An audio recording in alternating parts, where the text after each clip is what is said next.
तो आज हम लोग पढ़ने जा रहे हैं क्लास 8 का विज्ञान चैप्टर।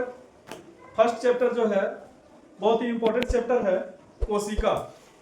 कोशिका क्या है इसके बारे में हम लोग समझेंगे और जानेंगे। देखो, ऐसे हम लोग साधारण भाषा में हम लोग सबको किसी को भी पूछते हैं तो ये इतना मालूम होता है कि शरीर की सबसे छोटी इकाई कोशिका है। सबसे छोटी इकाई कोशिका है, या जीवन की सबसे मूलभूत इकाई कोशिका है।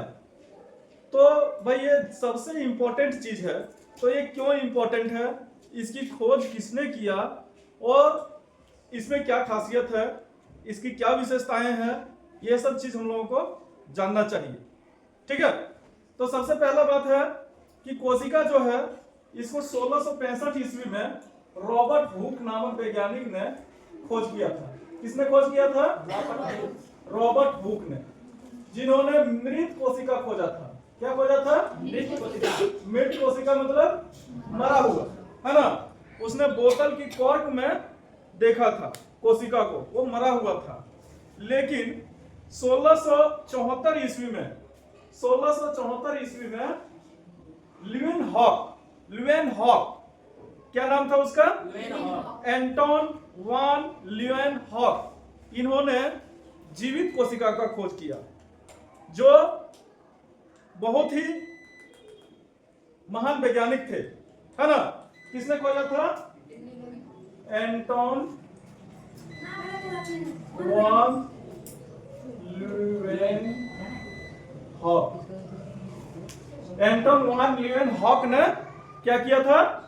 1674 ईस्वी में जीवित कोशिका का खोज किया।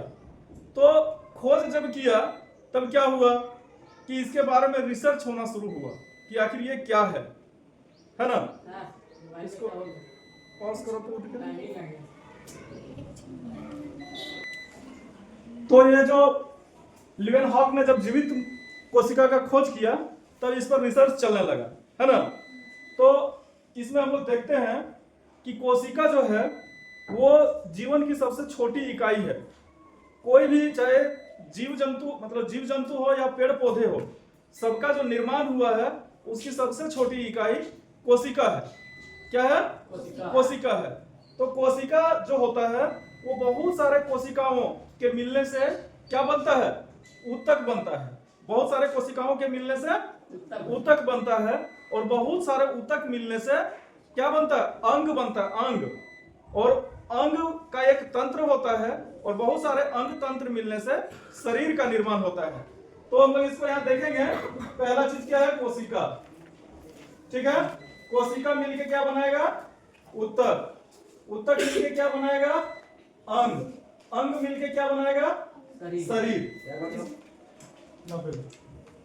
इसीलिए कहा जाता है कि सबसे छोटी इकाई या सबसे इंपॉर्टेंट चीज जीवन के लिए क्या है?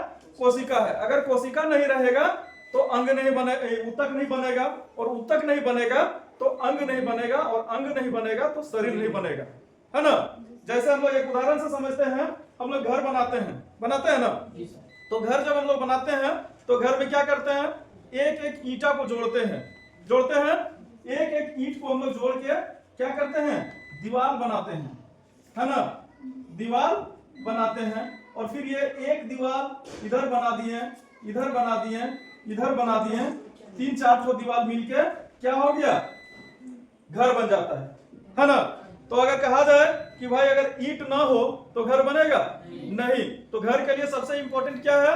ईंट है। इसीलिए कहा जाता है कि मनुष्य के शरीर हो या पादप हो, चाहे जीव जंतु, कोई भी जंतु हो, उसके लिए सबसे इंपॉर्टेंट क्या है?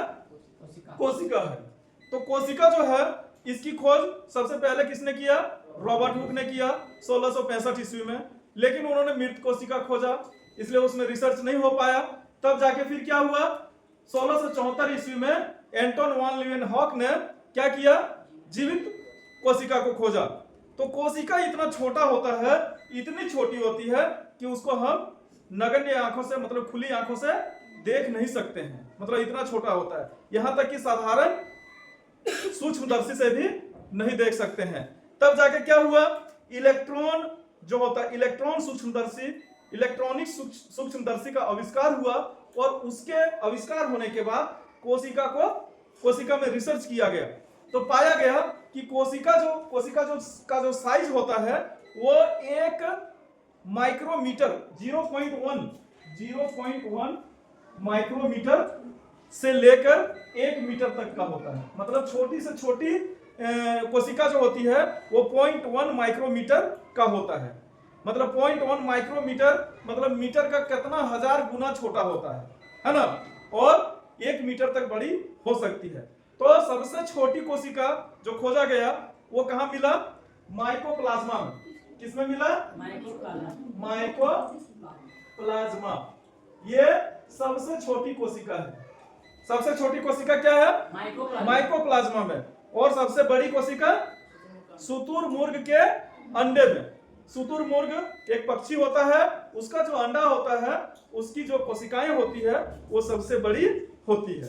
ठीक है।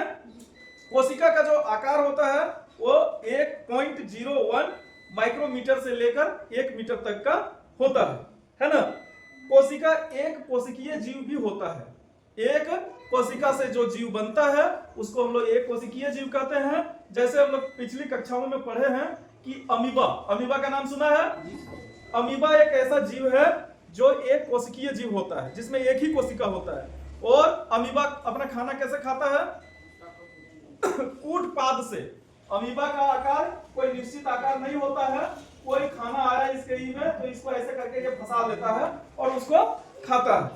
ठीक है। अमीबा प्रजनन कैसे करता है? द्विखंडन विधि से करता है। वो अपने आप को तोड़ देता है, कट जाता है और दूसरा अमीबा बन जाता है ना। अच्छा एक चीज बताओ, क्या सभी जीवों में का जो कोशिका होती है वो एक ही प्रकार का होता है? सभी जीवों कहने का मतलब पेड़ पौधे या मनुष्य या जंतु, सभी में एक ही तरह की कोशिकाएं होती है? नहीं होता है ना। सब में अलग अलग टाइप का कोशिका होता है। अब यहाँ देखो हम लोग को 3 प्रश्न जानना है। कोशिका की खोज किसने किया?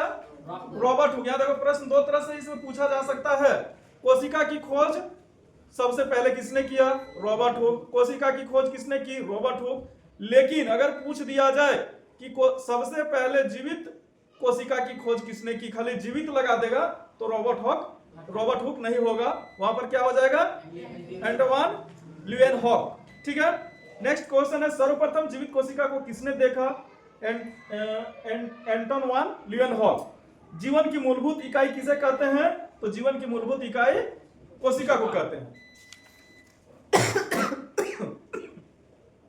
और देखो हम लोग का मनुष्य का जो शरीर होता है उसमें सबसे लंबी कोशिका क्या है? तंत्रिका तंत्र। तंत्रिका तंत्र जानता है? जो रीढ़ की हड्डी में होती है, इस आकार का गाछ तरह का ऐसे होता है ना। तुम लोग किताब में भी दिया हुआ है, उसको देख सकता है फिगर। ये तंत्रिका तंत्र जो होता है वो मनुष्य के शरीर में सबसे लंबी कोशिकाएं होती है। ठीक है। अब कोशिका का जो साइज होता है, आकार जो होता है वो कोई निश्चित नहीं होता है। कोशिकाएं गोल भी हो सकती है, लंबा भी हो सकता है, छड़नुमा भी हो सकता है ना, चौकोर भी हो सकता है और बहुभुजाकार भी हो सकता है। इसलिए हम लोग इसके आकार को क्या जानेंगे कि ये कोई इसका निश्चित आकार नहीं होता है। ठीक है। अब हम लोग जानते हैं कि कोशिकाओं की संख्या कितनी होती है ना। तो हमारे शरीर के अलग अलग अंग में अलग अलग कोशिकाएं होती है। जैसे हाथ है तो हाथ में अलग कोशिका है, मुंह में अलग कोशिका है, और पेट में अलग कोशिकाएं हैं, और पैर में जो अंग है वहां अलग अलग कोशिकाएं होती है। और जिस अंग का जो कोशिका होती है वहीं वो फिट होता है। कहने का मतलब यह है कि समान काम वाले कोशिकाएं मिलकर क्या करता है? ऊतक बनाता है, और वही ऊतक फिर समान कार्य वाले को मिलता है तो अंग बनाता है, और फिर इस तरह से अंग तंत्र का निर्माण होता है और मनुष्य के शरीर का भी निर्माण होता है। ठीक है। अब हम लोग देखेंगे कि कोशिका के घटक। तो कोशिका का 3 घटक होता है। घटक मतलब मुख्य चीज। कोशिका में ऐसा क्या मुख्य चीज है? तो हम लोग देखेंगे कोशिका में हम लोग 3 मुख्य घटक देखते हैं। पहला क्या है? कोई जानता है? नहीं। पहला है कोशिका झिल्ली। क्या है? कोशिका झिल्ली। कोशिका झिल्ली।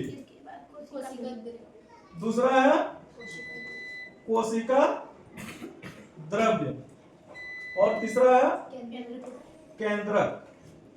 यहाँ पर ध्यान देना है, ये जो कोशिका झिल्ली, कोशिका द्रव्य और केंद्रक, ये जो तीन चीज है वो कोशिका के लिए बहुत ही इंपॉर्टेंट चीज होता है। और मनुष्य यानी कि जीव जंतु का जो कोशिका होती है और पादप का कोशिका जो होता है पेड़ पौधे का, उसमें कुछ डिफरेंट होता है, कुछ अलग होता है ना। जैसे कुछ चीजें पादप के कोशिकाओं में पाई जाती है तो कुछ चीजें वो चीज मनुष्य के कोशिका में नहीं पाई जाती है। जैसे देखो ये कोशिका झिल्ली क्या है?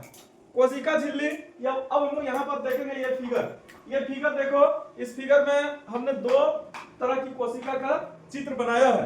एक है हमारा ये जंतु कोशिका और ये हमारा पादप कोशिका। पादप कहने का मतलब पेड़ पौधा और जंतु कहने का मतलब जितने भी जीव जंतु, मनुष्य भी उसी में आता है। हम जब भी पढ़ाते हैं ये बताते हैं, जंतु कहने का मतलब हम मनुष्य भी उसी में आते हैं। तो यहाँ पर देखो ये जो फिगर देख रहा है ये जंतु कोशिका है। इसकी जो सबसे बाहरी जो आकार है, बाहरी सीमा जो है ये देख रहा है, इसको हम लोग क्या बोलते हैं? कोशिका झिल्ली। कोशिका झिल्ली या प्लाज्मा झिल्ली। ठीक है, इसको क्या बोलते हैं? कोशिका झिल्ली या प्लाज्मा झिल्ली। अब बताओ ये कोशिका झिल्ली का काम क्या है? कोशिका झिल्ली का काम क्या है? कोशिका झिल्ली का काम यह है कि हमारे शरीर के अंदर कोई भी चीज जो आता है, अगर वो जरूरी है तो उसको प्रवेश होने देना है, अगर जरूरी नहीं है, खराब चीज है तो उसको प्रवेश होने नहीं देना है। ये काम कौन करता है? कोशिका करता है। कोशिका का बाहर का जो मेम्ब्रेन होता है, इसको अंग्रेजी में सेल मेम्ब्रेन बोला जाता है, कोशिका झिल्ली। कोशिका झिल्ली का पहला काम क्या है कि आवश्यक या जरूरतमंद चीजों को अंदर आने देना, या जो जरूरी नहीं है उसको क्या करता है? वहीं रोक देता है। ठीक है, पहला काम ये है। दूसरा काम है ये कोशिका को एक आकृति प्रदान करता है। हम लोग जैसे कोई भी चीज होता है तो उसको हम लोग आकृति, मान लो हम कोई चीज बना रहे हैं, मान लो ये दूध है, क्या है? दूध। उसको हम एक मतलब बर्फ जमाना है, या पानी है उसको हम बर्फ जमाना है, तो हम लोग क्या करते हैं? गिलास में दे देते हैं तो गिलास का आकृति बन जाता है, बनता है। कप में दे देते हैं तो कप का आकृति बनता है, जिसमें दे देंगे उसी का आकृति बन जाएगा। तो वो आकृति प्रदान करने के लिए एक बाहरी सीमा होना चाहिए। बाहरी सीमा नहीं रहेगा तो वो इधर उधर बह जाएगा। इसलिए मेम्ब्रेन क्या करता है? कोशिका को एक आकृति प्रदान करता है। ठीक है, और क्या करता है? तीसरा महत्वपूर्ण कार्य, ये जो है अंदर में, इसके अंदर में जितने भी चीज है उसकी सुरक्षा प्रदान करता है। ठीक है, कोशिका का तीन काम। पहला काम क्या है कि जो जरूरतमंद चीज है, आवश्यक चीज है, उसको अंदर लाता है, और जो आवश्यक नहीं है उसको बाहर में ही रोक देता है। दूसरा काम क्या है? ये कोशिका को आकृति प्रदान करता है। तीसरा काम क्या है? ये कोशिका के अंदर जितने भी, जैसे राइबोसोम है, माइटोकॉन्ड्रिया है, गोल्जी काय है, कोशिका द्रव्य है, केंद्रक है, केंद्रिका है, इस सब को सुरक्षा प्रदान करता है। ठीक है, नेक्स्ट हम लोग आते हैं कोशिका द्रव्य। कोशिका द्रव्य क्या है? यहां देखो, ये हो गया हमारा क्या? सेल मेम्ब्रेन, बाहर के किनारे वाले, और ये हो गया हमारा केंद्रक। क्या हो गया? केंद्रक। अब इसके बीच में जो जगह बचता है उसमें एक जेली नुमा पदार्थ, चिपचिपाहट पदार्थ होता है ना? उसी को कोशिका द्रव्य कहा जाता है। और ये कोशिका द्रव्य कोशिका के लिए बहुत ही इंपॉर्टेंट चीज होता है। अगर ये कोशिका द्रव्य नहीं रहेगा तो इसके अंदर जितनी भी कोशिका का अंग है वो सब मर जाएगा, है ना? नेक्स्ट है केंद्रक। तो केंद्रक क्या होता है? केंद्रक होता है कि जंतु का जो कोशिका होता है उसकी केंद्रक बीच में होता है। कहां पर होता है? बीच में होता है। लेकिन पेड़ पौधे का जो केंद्रक होता है वो साइड में होता है। यहां देखो, इसमें साइड में केंद्रक है ना? और केंद्रक के अंदर भी एक केंद्रिका होती है। ठीक है, और उस केंद्रिका के अंदर क्या होता है? गुण सूत्र होता है, जिससे ये पता, मतलब ये होता है जिसमें अनुवांशिकता का गुण प्रदान होता है, जो जाता है किसी का बाप देखना, मतलब छोटा है तो बेटा भी छोटा होगा, बाप लंबा है तो बेटा भी लंबा हो जाता है, बाप का बाल मतलब घुंघरीला है तो बेटा का बाल भी घुंघरीला होता है ना। ऐसा कौन करता है? वो केंद्र के अंदर जो केंद्रिका होती है उसी में गुणसूत्र होता है, उसी से हेरिडिटी का आनुवंशिकता का जो गुण होता है वो आदान प्रदान होता है। ठीक है, अब यहाँ हम लोगों के पास फिर से क्वेश्चन है, कोशिका के 3 मुख्य घटक कौन है? कोशिका के 3 मुख्य घटक हमने बताया, कोशिका झिल्ली, कोशिका द्रव्य और केंद्रक। नेक्स्ट है पौधों में पाई जाने वाली सबसे बाहरी परत का नाम क्या है? देखो पौधे में यहाँ पर हम लोग नहीं देखे हैं, ये जो कोशिका है वो जंतु कोशिका है और ये कोशिका क्या है? पादप कोशिका है ना। जंतु कोशिका की सबसे बाहरी परत को क्या कहते हैं? प्लाज्मा झिल्ली या कोशिका झिल्ली। लेकिन इसमें जो होता है, पादप में जो होता है, उसके सबसे बाहरी परत को हम लोग कोशिका भित्ति कहते हैं। क्या कहते हैं? कोशिका भित्ति, यानी कि उसको अंग्रेजी में सेल वॉल बोला जाता है। कोशिका भित्ति देखो कहीं लिखा होगा, ये देखो कोशिका भित्ति है ना। ये सबसे मतलब सेल मेम्ब्रेन के बाहर भी एक परत कोशिका भित्ति होता है। किसमें? पादप कोशिकाओं में, जबकि ये जंतु कोशिका में ये कोशिका भित्ति नहीं पाई जाती है। नेक्स्ट क्वेश्चन है कोशिका द्रव्य में पाए जाने वाले कोशिका अंगक के नाम लिखें। कोशिका द्रव्य ये हो गया, देख रहा है ना रे, इसमें कोशिका द्रव्य इसको बोलते हैं। तो इसके अंदर क्या क्या पाया जाता है? रिक्तिका हो गया, गोल्जी काय हो गया, अंतःप्रद्रव्य जालिका हो गया, और ये माइटोकॉन्ड्रिया हो गया, राइबोसोम हो गया, ये सब इसके अंदर पाया जाता है। ठीक है, अब देखो हम लोग यहाँ पर थोड़ा सा ध्यान देंगे कि ये जो जंतु कोशिका है और इसमें कौन कौन सा चीज नहीं पाया जाता है। पहला चीज इसमें क्या होता है? कोशिका भित्ति होता है। पादप कोशिका में कोशिका भित्ति होती है, लेकिन जंतु में नहीं होता है। पादप कोशिका में एक और चीज होता है, हरित लवक, जिसको अंग्रेजी में प्लास्टिड बोला जाता है। ये हरित लवक इसमें नहीं पाया जाता है। ठीक है, अब एक चीज बताओ कि कोशिका भित्ति मनुष्य के शरीर का जो जंतु के कोशिका जो होता है उसमें नहीं होता है, जबकि पेड़ पौधे वाला में होता है। तो क्यों होता है? क्यों होता है? क्योंकि देखो कोशिका भित्ति हम लोग का जो ये सेल मेम्ब्रेन है उसका काम क्या है? बाहर के चीजों को जो जरूरी है उसको आने देना और अंदर के चीज जो जरूरी नहीं है उसको बाहर करना, है ना। और क्या होता है? जंतु, जितना भी जीव जंतु है, जैसे हम धूप में है खड़ा, हम धूप में खड़ा है, बहुत जोर से धूप लग रहा है, तो हम क्या करेंगे? हम वहां से छांव में आ जाएंगे, आएंगे ना। लेकिन एक पेड़ पौधा खड़ा है धूप में, उसको बहुत धूप लग रहा है, तो वो आ पाएगा? नहीं आ पाएगा। बहुत जोर से तूफान चल रहा है, हम अगर बाहर में हैं या कोई भी जानवर बाहर में है, तो तूफान चल रहा है, तो तूफान से बचने के लिए वो सुरक्षित स्थान में अपने आप चला जाएगा। लेकिन पेड़ पौधा जहाँ खड़ा है वो वहां से जा सकेगा? नहीं जा पाएगा। तो जब नहीं जा पाएगा तो उसका क्या होगा? कोशिका डैमेज हो सकता है। अधिक वर्षा हो रही है, अधिक तापमान हो गया है, तो उसका कोशिका क्या होगा? डैमेज हो जाएगा। लेकिन डैमेज नहीं होता है, होता है कितना भी धूप हो, पेड़ पौधा खड़ा रहता है ना। तो इसकी सुरक्षा कौन करता है? कोशिका भित्ति करता है। कोशिका भित्ति अगर नहीं रहता तो पेड़ पौधों को भी धूप लगता, पेड़ पौधों को भी धूप लगता, तूफान से उसको बचने के लिए एक जगह से दूसरे जगह जाना पड़ता। लेकिन प्रकृति ने ऐसा इसको बनाया कि भाई तुम इधर उधर नहीं जा सकता है, इसलिए तुमको हम तुम्हारे कोशिका के बाहर एक और परत चढ़ा देते हैं जो तुम्हारी कोशिका को क्या करेगी? सुरक्षा प्रदान करेगा। इसलिए ये कोशिका भित्ति पेड़ पौधों में पाई जाती है और जंतु कोशिका में नहीं पाया जाता है। ठीक है, दूसरा चीज है हरित लवक। हरित लवक क्या होता है? हरित लवक को अंग्रेजी में प्लास्टिड बोला जाता है, और इसी हरित लवक के कारण पेड़ पौधे की जो पत्तियां होती है वो हरा होता है। पेड़ पौधे की पत्तियां हरा होने का क्या कारण है? हरित लवक, प्लास्टिड या क्लोरोप्लास्ट, 3 ऑप्शन रहता है। पेड़ पौधे के पत्तियां हरे रंग होने के क्या कारण है? हरित लवक, क्लोरोप्लास्ट या प्लास्टिड। ठीक है, और क्या करता है? पेड़ पौधे जो प्रकाश संश्लेषण प्रक्रिया करता है, इसके लिए हरित लवक बहुत जरूरी होता है, इसलिए उसमें ये पाया जाता है। जबकि मनुष्य या जीव जंतु को इसकी आवश्यकता है नहीं है, तो नहीं पाया जाता है। तो इस प्रकार से हम लोग देखते हैं कोशिका का सामान्य नजरों में परिचय। इसमें हम लोग बहुत सारी चीज जाने और इसके अलावा कोशिका जो है ये बहुत बड़ा चैप्टर होता है जो तुम लोग आगे चलकर पढ़ोगे। इसमें सबका अलग अलग डिफिनेशन पढ़ना है, अलग अलग कार्य पढ़ना है। जैसे गोल्जी का इसका क्या काम है, राइबोसोम इसका क्या काम है, माइटोकॉन्ड्रिया इसका क्या काम है ना। तो सबका अलग अलग काम है, सबका अलग अलग प्रकार है। ये सब भी हम लोग आगे की क्लास में जब जाएंगे 9, 10, 11, 12 में तो पढ़ेंगे।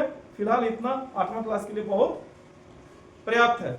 ये सब चीज को जानकर अगर तुम क्वेश्चन बनाओगे तो एक भी क्वेश्चन तुम्हारा नहीं छूटेगा। तुम क्वेश्चन देख सकता है और सारा क्वेश्चन हम जितना बताएं उसमें उसी के अंदर होगा। ठीक है।